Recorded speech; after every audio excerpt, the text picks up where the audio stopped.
Hi folks, Padre Phil again. First of all, apologies for not posting as regularly as we should. As the lockdown has eased, I've been pulling a few strings together at work to make life happen again, and that's taken some time and effort, but we're back. As veterans, we often consider ourselves to be a little bit separate or different from the world around us. Our shared experiences of service set us apart from the civvies in the population. Many of us wear the badge of a veteran with pride, and I'm certainly one. However, at Veterans Chaplaincy, while we want to create a supportive community for veterans, we also want every veteran to engage with the world. We don't want you to be separate. We want you to make a difference to the world around you.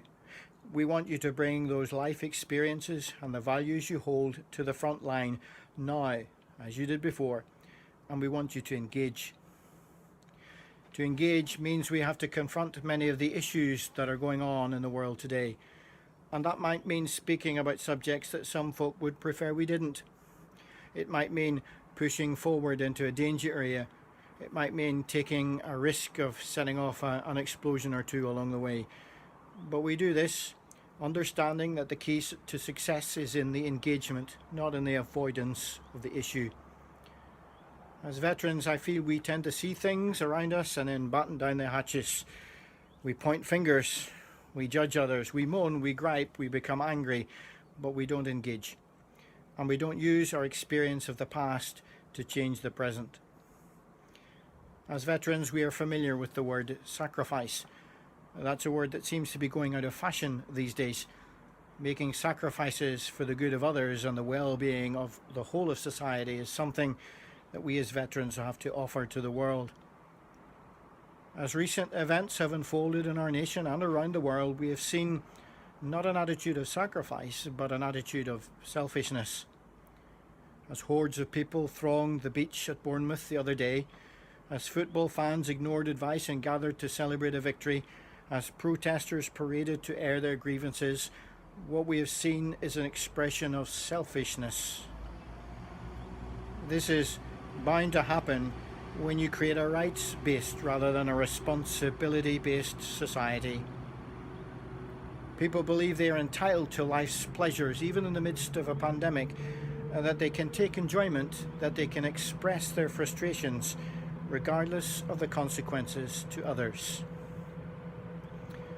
In our nation, we were once famed for the Dunkirk or Blitz spirit displayed by a previous generation. That spirit that united a nation in the face of crisis.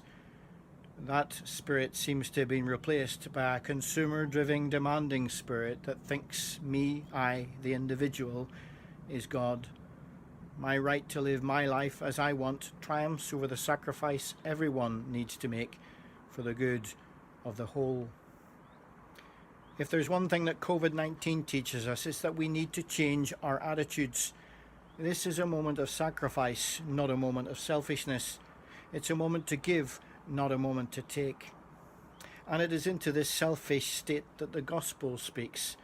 We are told to think of others before ourselves, not to think of ourselves more highly than we ought. Jesus tells us to take up our cross and follow him, for his way is a way of sacrifice, and his life the ultimate example of sacrifice and service for the good of the whole of humankind. It strikes me that this is an attitude that should be familiar to us as veterans, something that we should be bringing to the front line today, those values of service and sacrifice that can repair and change our society. God bless. Ta-ta for now.